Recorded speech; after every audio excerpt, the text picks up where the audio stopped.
Oke, baik. Shalom teman-teman semua. Bagaimana kabarnya? Semoga semuanya baik-baik aja ya. Semoga semuanya sehat-sehat semua. Pertama-tama terima kasih untuk kesempatannya. Hari ini kelompok kami akan menjelaskan tentang teologis dari 1 dan 2 Samuel dan juga 1 dan 2 Raja-Raja. Semoga semuanya bisa membuka telinganya dengan baik, bisa dipersiapkan dengan baik dimanapun teman-teman ada saat ini, dan juga dipersiapkan jaringannya juga biar nggak macet-macet. Dan hari ini kita akan memperkenalkan ini buat teman-teman semua. Terima kasih buat waktunya. Tuhan berkati kita semua. Mari kita akan mulai dalam materi kita. Ya, kita akan melihat dari awal yaitu adalah latar belakang. Nah, latar belakang dari kitab 1-2 Samuel dan 1-2 Raja adalah banyak terjadi kejatuhan dan kekalahan dari beberapa bangsa. Nah, salah satunya itu adalah bangsa Israel yang dikuasai oleh bangsa Filistin. Nah, saat itu bangsa Israel di zaman hakim-hakim itu berusaha memperkuat kekuasaan mereka di tengah kesulitan mereka. Hingga pada akhirnya ketika di bawah kepemimpinan Daud dan Salomo, Israel bisa dengan cepat menjadi bangsa yang paling berpengaruh di area Timur Tengah.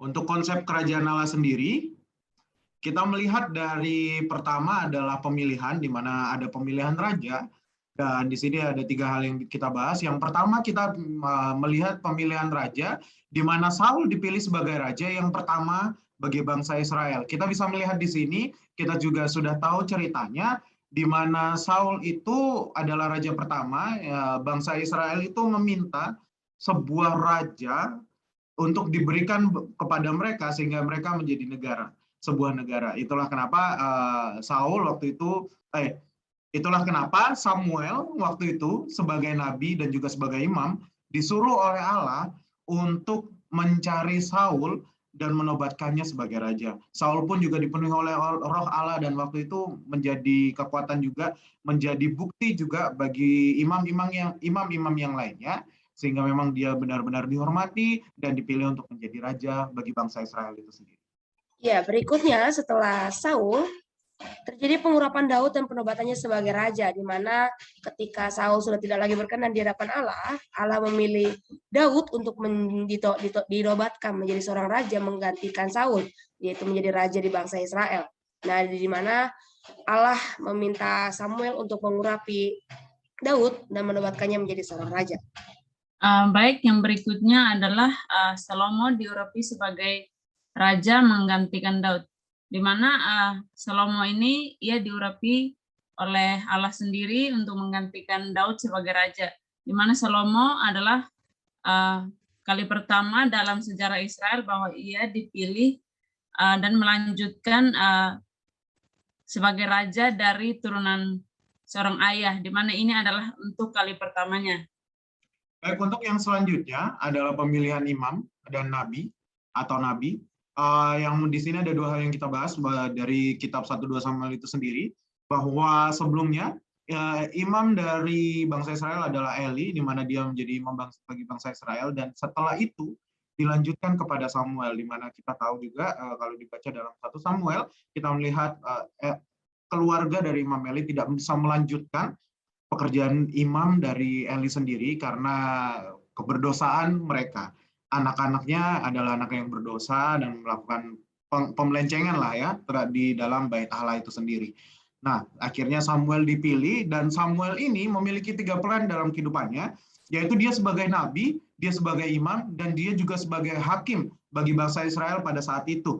Dan tidak hanya itu, Samuel sendiri merupakan hakim yang terakhir bagi bangsa Israel, karena setelah itu bangsa Israel meminta raja untuk memimpin mereka, sehingga posisi Samuel adalah hakim yang terakhir bagi bangsa Israel. Dan setelah itu Samuel mengurapi Saul sebagai raja seperti apa yang sudah dibicarakan tadi sebelumnya. Dan untuk nabi-nabi Allah itu sendiri kita bagi menjadi 2 bagian, yaitu ada yang tidak menulis Alkitab. Ini di dalam kitab Raja-Raja ya, 1 dan 2 Raja-Raja. Itu ada 2 bagian yang dituliskan di sini beberapanya. Mungkin tidak semuanya secara detail, tapi ini secara garis besarnya. Beberapa yang saya dapatkan juga adalah Nabi Nathan, Nabi Ahia, ada Semaya, ada Azaria dan Hanani, ada Elia dan Elisa, di mana mereka merupakan nabi yang tidak menulis kitab. Dan ada juga nabi yang menulis kitab, beberapa antaranya yang dituliskan dalam kitab Raja-Raja itu sendiri, ada Yunus, dan juga ada Yesaya. Dan mungkin masih ada beberapa lainnya yang ada dalam kitab Raja-Raja, cuman tidak kita sebutkan semuanya. Ya, kita akan masuk kepada perjanjian setelah pemilihan masuk kepada perjanjian dalam konsep kerajaan Allah. Nah, perjanjian di sini yang diterapkan, yang diberikan yaitu adalah perjanjian Allah dengan Daud. Ya, seperti yang kita ketahui ya bahwa Allah membuat sebuah perjanjian dengan Daud di mana Allah akan memberkati keturunannya dan akan menjadikannya adalah bangsa yang besar dan hampir memiliki perjanjian yang sama dengan perjanjian dari Abraham. Baik, sekarang kita akan masuk dalam mandat perjanjian, di mana yang pertama raja ia dipilih untuk menjadi pemimpin atas bangsa Israel. Lalu yang kedua adalah imam, di mana ia memilih dan mengurapi raja. Ini merupakan salah satu tugas yang dimiliki oleh imam. Lalu yang berikut adalah nabi menjadi perantara antara Allah dengan umat. Iya, untuk inti yaitu kita akan masuk ke dalam inti teologis, yaitu yang pertama adalah perspektif teologis. Nah, menurut perspektif teologis itu ialah pemilihan pemimpin oleh Allah untuk mewakili Dia. Sementara Dia, Allah itu sendiri sedang melaksanakan perjanjiannya dengan Israel. Lalu dari perspektif teologis juga di mana dipaparkan juga mengenai iman Samuel dan Daud yang begitu kuat dalam kitab ini. Lalu dipaparkan juga mengenai kesetiaan Allah dalam mengenapi semua perjanjiannya yang Dia buat kepada Daud juga, dan setiap apa yang menjadi rancangan Tuhan kepada keturunan Daud. Nah, lalu setelah itu kita masuk kepada perjanjian Daud. Nah, di dalam perjanjian Daud ini terlihat kedudukan Daud pada rencana Allah bagi bangsa Israel, di mana perjanjian ini mendasari seluruh cara Allah dalam menghadapi kerajaan setelah Daud maupun saat Daud itu sendiri.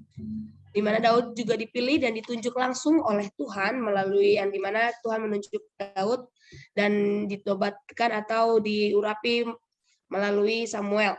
Nah, lalu pengangkatan Daud menjadi pemimpin atas umat perjanjiannya. Lalu di mana juga dijelaskan juga mengenai kemenangan-kemenangan Daud yang sudah Tuhan jaminkan, di mana di sini Allah berjanji akan menyertai Daud dan menjamin Daud untuk menang atas setiap musuh-musuhnya. Kemudian Allah juga menyediakan tempat bagi umatnya, seperti dalam perjanjian dengan Daud, di mana Allah menyediakan bait dan menyediakan tempat bagi umatnya untuk beribadah dan tidak takut kepada penyerangan bangsa-bangsa lain. Dan yang terakhir yaitu adalah mengenai rumah Daud.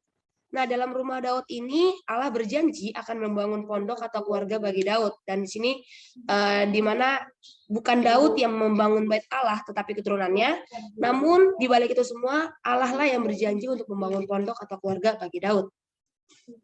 Yang selanjutnya ada keimaman, di mana kalau kita tahu seperti apa yang kita baca tadi, ada 3 peranan utama yang memimpin dalam bangsa Israel itu sendiri, yaitu ada imam, ada nabi, dan juga ada raja. Di mana ketiga hal ini nanti semuanya berjalan berdampingan. Dan hari ini kalau kita bicara soal keimaman, salah satu tugasnya selain mereka adalah mengurapi seorang untuk menjadi raja, yang dimana nanti akan saya jelaskan satu persatu, ada satu hal yaitu adalah menjadi pemimpin ibadah dan juga mentahbiskan bait suci. Itulah kenapa dalam waktu Daud dan dalam waktu Samuel pun mereka punya imam-imam yang dimana mereka di sana bertugas untuk memimpin ibadah-ibadah dan juga mentahbiskan bait suci yang telah Daud bangun dan juga keturunannya bangun pada saat itu. Jadi dalam keimaman ini sendiri kalau kita lihat dalam Samuel juga memimpin beberapa ibadah yang dilakukan sebelum dari pemilihan Saul sebagai raja. Dan itu juga dituliskan dalam Alkitab, dan saya percaya kita semuanya sudah tahu akan hal itu. Lalu selanjutnya adalah tugas keimaman adalah mengurapi seorang untuk menjadi raja. Di mana kita bisa melihat bahwa Saul itu dipilih sebagai raja oleh Samuel, diurapi oleh izin Tuhan, bukan oleh izin Tuhan, maaf, tapi melalui apa yang Tuhan bicarakan. Tuhan bicara oleh Samuel, dan sehingga Samuel mencari Saul dan mentahbiskannya sebagai raja. Sama halnya dengan Daud, di mana Allah berbicara kepada Samuel untuk mencari Daud dan mentahbiskannya sebagai raja, meskipun pada waktu itu kita tahu Saul itu masih menjadi raja. Itu adalah tugas keimaman untuk mentahbiskan raja itu sendiri. Kita juga lihat dalam kitab Raja-Raja, di mana Yoas itu disahkan sebagai raja oleh Yoyada. Meskipun hal ini masih diperdebatkan, karena masih diperdebatkan antara apakah hal ini memiliki kesamaan pada saat Samuel melakukan pentabisan ini kepada Saul dan Daud, ataupun kepada Salomo, apakah ini sama dengan apa yang dilakukan oleh Yoyada sebagai imam untuk mengesahkan Yoas sebagai raja. Cuman kalau dilihat dalam kitab Raja-Raja, salah satu apa yang mereka lakukan adalah hal ini. Dan selanjutnya juga ada imam besar Hilkia yang berperan penting juga dalam reformasi Raja Yosia, dalam pemimpinan Raja Yosia, di mana ada reformasi yang besar-besaran dilakukan oleh Yosia. Dan imam besar Hilkia ini juga disebutkan di dalamnya untuk menjadi penasihat raja, seperti itu. Next, yang selanjutnya adalah teologi tempat ibadah, di mana kalau kita baca dalam kitab 1 Samuel dan 1 dan 2 Samuel, ada dua hal yang di sini dikatakan. Pertama adalah penggunaan bukit pengorbanan, di mana dua kali dikatakan di sana, dan dua-duanya itu berkaitan dengan Samuel dan juga pengurapan Saul. Yang selanjutnya ada tabut perjanjian Allah, yang juga menjadi simbol dari kehadiran Allah itu sendiri. Kita melihat dalam 1-2 Samuel, di mana tabut Allah ini diambil oleh Filistin dan menghancurkan, dan Allah itu menghancurkan bait-bait Baal lainnya, dan akhirnya tabut Allah ini dikembalikan, di mana Daud juga mengembalikan tabut perjanjian ke Yerusalem, dan dibangun kemah suci, di mana di sana menjadi tempat peribadahan yang sentral bagi bangsa Israel itu sendiri. Tapi di sini perlu kita ketahui bahwa Tuhan kita itu bersifat universal dan maha hadir. Menjadi bodoh diasumsikan bahwa Tuhan itu dibatasi pada kuil dan tempat suci. Namun pada saat yang sama, Tuhan itu juga mengakui adanya bait suci, adanya kemah suci, adanya tabut perjanjian Allah yang menjadi tempat, yang menjadi simbol sebagai kehadiran Allah di sana. Yang selanjutnya ada gerakan kenabian, di mana di sini kita lihat bahwa nabi itu adalah orang yang membawa dimensi baru pada hubungan antara Tuhan dengan umatnya. Pengertian nabi sendiri itu adalah juru bicara Allah. Dan kalau kita melihat di sini banyak sekali nabi, terutama Samuel sebagai penulis kitab 1 dan 2 Samuel, sebagai inti dari kitab 1 dan 2 Samuel itu sendiri merupakan juga seorang nabi, juga merupakan seorang nabi. Dan dia adalah juru bicara Allah, di mana waktu itu dia juga menegur Saul akan apa yang telah diperbuatnya. Dan juga kalau kita lihat dalam kitab 1 dan 2 Raja-Raja, di sini kita membagikan jadi dua bagian seperti yang dituliskan dalam pertama tadi di awal. Ada nabi yang menuliskan kitab dan ada nabi yang tidak menuliskan kitab. Meskipun beberapa di antaranya, salah satu yang besar dari yang tidak menuliskan kitab kita lihat adalah Nabi Elia dan Elisa, di mana di sana dia menunjukkan bahwa Allah adalah Tuhan adalah Allah dari alam semesta, dan mereka memiliki perjuangan untuk melawan para penyembah Baal. Dan banyak-banyak nabi lainnya yang memiliki tugasnya masing-masing. Mereka memiliki pusat tugasnya masing-masing, dan semua nabi ini adalah orang-orang yang dipilih langsung oleh Allah. Sehingga mereka adalah orang yang diurapi oleh Allah secara langsung dan menjadi nabi bagi Allah, berbicara bagi Allah. Itulah kenapa kalau kita lihat dari ketiga ini, dari ketiga apa yang ada di Israel, raja, imam, dan nabi, kebanyakan nabi, imam, dan raja itu mengikuti nabi. Karena nabi merupakan orang yang langsung dipilih oleh Allah. Baik, sekarang kita akan masuk pada monarki pada zaman Samuel dan pada zaman raja-raja. Tuhan memperlakukan raja berdasarkan kelayakan dan akan menilainya sesuai dengan perjanjian Daud. Raja yang ideal adalah raja yang menjadi hakim yang adil dan benar bagi Israel. Ya, di sini Tuhan menetapkan tipe ideal bagi raja yang dipilih bagi bangsa Israel, di mana raja itu harus menjadi tidak hanya berperan sebagai raja, tetapi dia juga harus berperan sebagai hakim yang adil dan yang benar bagi bangsa Israel, yang tetap mendekatkan bangsa Israel pada Tuhan. Lalu raja atau monarki dalam satu dan 2 Samuel. Yang pertama, Allah akan memilih seorang raja yang memenuhi kriteria pemimpin yang takut akan Allah. Oke, yang berikutnya adalah Saul memenuhi aspek eksternal pemimpin yang ideal.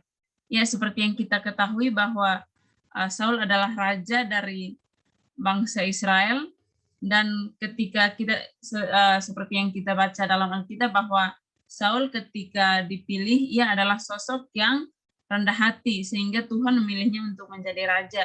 Dan kalau dilihat dari aspek eksternalnya, Daud memiliki kriteria atau tipe ideal untuk menjadi seorang raja. Namun akhirnya karena memberontak, oleh karena itu ia akhirnya digantikan dengan raja yang baru, yaitu Daud. Oke, berikutnya. Terpilihnya raja yang baik berdasarkan dari 1 Samuel pasal 16 sampai dengan pasal 31. Yang pertama, Daud terpilih sebagai raja yang baik.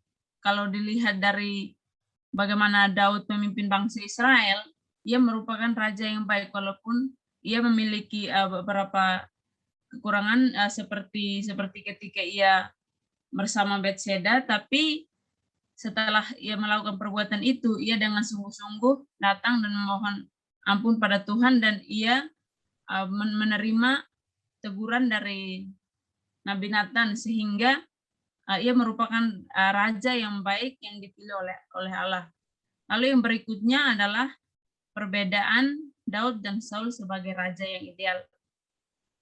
Ya, seperti yang kita ketahui tadi bahwa Saul awalnya ia adalah sosok yang rendah hati, tetapi ketika ia memberontak, tidak menunggu Samuel ketika mau mempersembahkan persembahan, ia memberontak dan tidak menunggu Samuel. Itulah yang membuat dia menjadi bukan tipe raja ideal. Sedangkan Daud setelah ia berbuat dosa dan ketika ditegur oleh Nabi Nathan, ia langsung dengan sungguh-sungguh menyadari kesalahannya dan dengan sungguh-sungguh memohon ampun, sehingga itu yang menjadi perbedaan antara Daud dan juga Saul sebagai raja ideal. Lalu yang berikutnya, raja yang bijaksana. Yang pertama, tindakan Daud sebagai raja yang bijaksana. Tindakan Daud sebagai raja yang bijaksana, ada beberapa alasan yang menjadikan Daud adalah raja yang bijaksana, misalkan seperti perlakuan Daud terhadap orang-orang Amalek yang telah membunuh Saul. Bahkan Daud mengatakan bahwa Saul adalah orang yang diurapi Tuhan, walaupun berkali-kali Daud mencoba untuk membunuh Daud. Kemudian ia juga meratapi kematian Saul, walaupun Saul berkali-kali mencoba untuk membunuhnya. Itu beberapa hal yang menjadi alasan kenapa mengapa Daud dikatakan sebagai raja yang bijaksana. Lalu yang berikutnya, inti dari kitab 1 dan 2 Samuel. Inti dari kitab 1 dan 2 Samuel ini terdapat 3 bagian, yaitu yang pertama, intisar dari pemerintahan Daud. Ya, bicara dalam 2 Samuel pasalnya yang ke-5 sampai yang ke-8 memberikan gambaran singkat soal pemerintahan Daud, di mana pada awalnya Daud dipilih sebagai raja atas Yehuda di Hebronnya selama ia memimpin selama 7 tahun. Kemudian akhirnya ia memimpin para tetua dari Israel mengangkat Daud menjadi raja atas Israel yang memimpin selama 33 tahun. Lalu yang berikutnya adalah pemilihan Salomo. Sempat disinggung tadi bahwa pemilihan Salomo ini adalah yang pertama kali terjadi dalam sejarah Israel, di mana tahta kerajaannya ini baru pertama kali diturunkan dari seorang ayah kepada anak. Lalu yang berikutnya adalah kata-kata penutup Daud. Dalam kata-kata penutup Daud ini merupakan sebuah mazmur yang dinyanyikan dalam 2 Samuel pasal yang ke-22, karena Allah mengokohkan Daud dan dinastinya, sehingga Daud menyanyikan mazmur bagi Tuhan. Oke, yang berikutnya.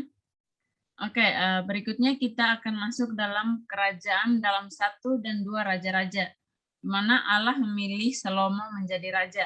Setelah kerajaan Daud, raja berikutnya adalah Salomo, dan Salomo yang menggantikan Daud sebagai raja.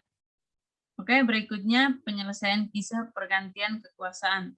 Seperti halnya pemilihan Salomo, penyelesaian kisah pergantian kekuasaan ini juga sama bahwa untuk pertama kalinya dalam sejarah bahwa anak laki-laki menggantikan ayahnya untuk naik tahta dan memimpin bangsa Israel. Lalu yang berikutnya kita masuk dalam cita-cita Salomo. Dalam cita-cita Salomo ini ketika Salomo naik tahta, dia tidak memiliki hikmat yang sama seperti ayahnya, namun kita tahu bahwa Salomo dikenal dengan hikmat yang ia miliki, dan ketika itu Salomo dalam doanya ia menaikkan doa dalam 3 hal. Yang pertama adalah keunikan Tuhan, di mana ia berdoa bahwa Allah Israel adalah Allah yang berbeda, Allah yang tidak seperti Allah-Allah lain. Lalu yang kedua, Allah yang memenuhi janji. Kita tahu bahwa Allah memenuhi janjinya terhadap bangsa Israel, di mana ia menuntun bangsa Israel dari Mesir sampai ke tanah perjanjian dan sebagainya. Lalu yang ketiga adalah perjanjian Daud. Dalam doanya yang perjanjian Daud ini, pada waktu Daud saat menjabat sebagai raja, Daud berjanji bahwa ia akan membangun bait suci bagi Allah. Namun sampai pada akhirnya Daud tidak sempat untuk membangun bait suci tersebut, sehingga Salomo menaikkan doa bahwa ia yang akan melanjutkan pembangunan bait suci tersebut. Oke, yang berikutnya kita masuk dalam soal kerajaan yang terpecah. Ketidaktaatan Yerobeam I menyebabkan terpecahnya kerajaan. Ya, di sini Yerobeam tidak mentaati apa yang seharusnya dilakukan, tidak seperti Daud yang mentaati apa yang Tuhan perintahkan. Yerobeam melenceng dari apa yang Tuhan perintahkan sehingga kerajaan itu akhirnya terpecah. Oke, berikutnya gerakan pembaruan dalam kitab Raja-Raja, di mana raja-raja yang berkontribusi dalam membangun kembali kerohanian bangsa Israel. Nah, setelah kerajaan yang terpecah tadi karena ulah dari Yerobeam I, akhirnya kerajaan itu terpecah. Namun ada beberapa raja yang mereka berkontribusi dalam membangun kembali kerohanian dari bangsa Israel, di mana ada Hizkia, ada Atalia dan Uzia, Amazia dan sebagainya, di mana mereka akhirnya membangun, mereka berkontribusi dalam merobohkan bukit-bukit pengorbanan dan sebagainya. Nah, hal-hal itu mereka lakukan untuk membangun kembali kerohanian dari bangsa Israel. Oke, berikutnya. Teologi pembuangan yang disajikan sang sejarawan. Yoyakim datang membawa harapan. Nah, Allah benar-benar murka atas bangsa Israel karena ketidaktaatan mereka, karena perbuatan mereka terhadap penyembahan terhadap bukit-bukit pengorbanan dan sebagainya. Sehingga Allah benar-benar murka atas bangsa Israel, sehingga Allah tidak mau mengampuni bangsa Israel, benar-benar murka atas bangsa Israel. Namun datanglah Yoyakim yang membawa harapan, yang kembali membawa bangsa Israel kepada Tuhan, sehingga akhirnya Tuhan mengampuni bangsa Israel. Oke, yang berikutnya.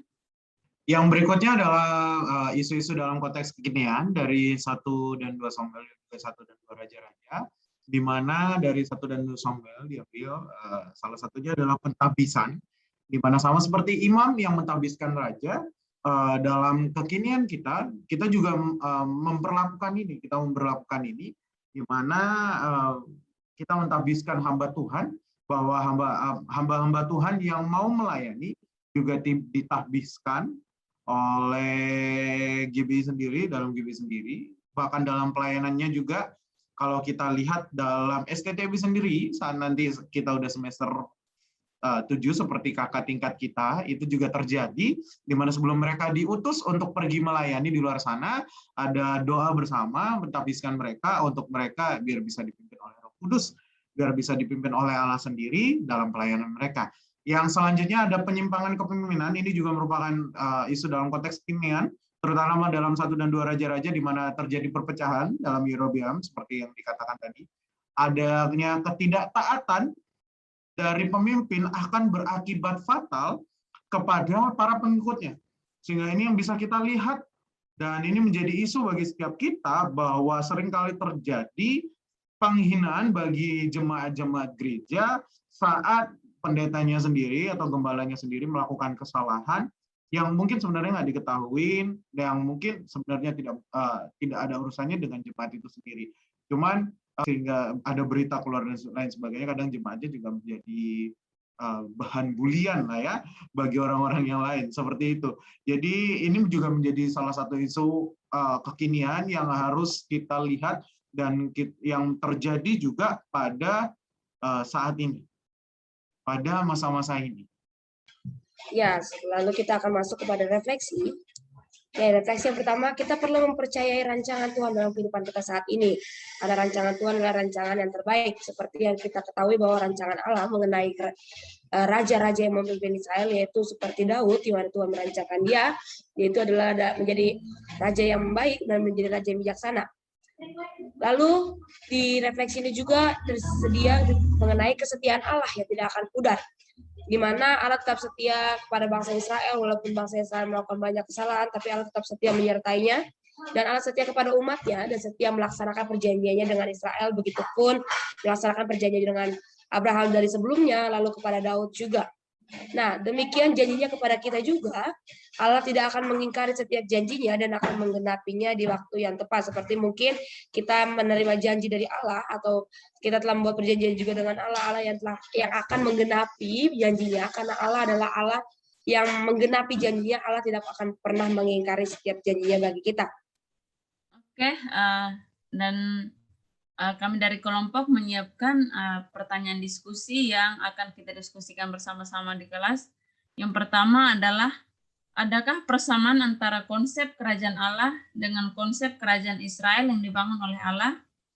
Lalu yang kedua adalah, apakah konsep kenabian masih relevan pada masa perjanjian baru? Dan demikian presentasi dari kelompok kami. Kiranya Tuhan berkati kita semua. Dan thank you, God bless. Boleh open mic teman-teman. Terima kasih, Tuhan memberkati. Terima kasih, Tuhan berkati.